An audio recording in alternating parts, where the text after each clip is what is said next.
So I said in the previous tutorial, we'll be looking at emission textures, which essentially are things that always emit light. No matter if the lighting of the environment, these things will always be bright. So this is again based on your judgment. So you can see this lamp here should emit a light. This lamp here, the goggles may emit light.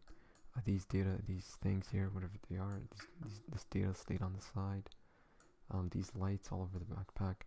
So these things, no matter whether it's dark or light around the character, these things are around the weapon, for example. These things will always be emitting light. Excuse me. So for that, we'll again open the base diffuse texture. These are actually the easiest to do, arguably. And what we do now is go to the fuzzy select here, and we start selecting the parts that we think should emit light. So starting from this, okay, so what's going on here? So this is the weapon parts. This would be like plasma or something, or phosphor, that's phosphor radiation or something like that. So I'm holding now shift and I'm clicking and dragging to select as much of it as I can. So I think these are the goggles for his eyes. There are also these lights all around his backpack. These cables, they're different colors. I don't know if some of them are like translucent rather, or transparent, and they should emit light. I have no idea. This light on the top of his backpack, I can be more careful again. It depends on how much I care about the detail.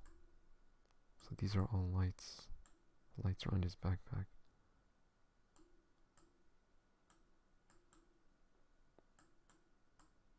So I'm holding shift this whole time.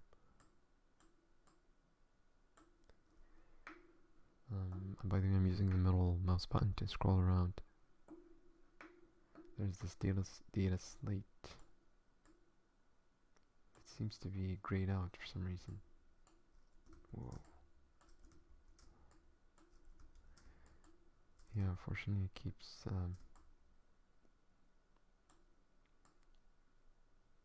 this is pretty annoying. I'm just gonna ignore this for the time being. There are all of these. For this I'll just use the rectangle select to get all of them. I wonder what these are, but these are definitely part of it. These here, this here, this here. So these are all things that emit light. I'm just gonna add a few more and wrap this up. This here looks like it. This here, of course this one, major one. Whoa.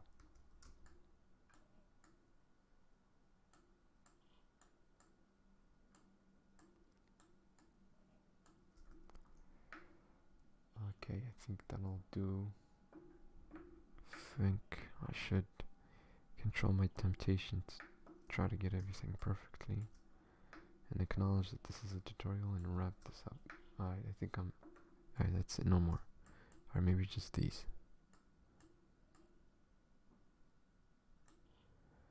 Okay, now that I have all these selected, I can control it. Control C to copy. Now I can create a new texture and blacken it if it's not black, and use Control Alt V to paste these, and Control K, Control H to flatten.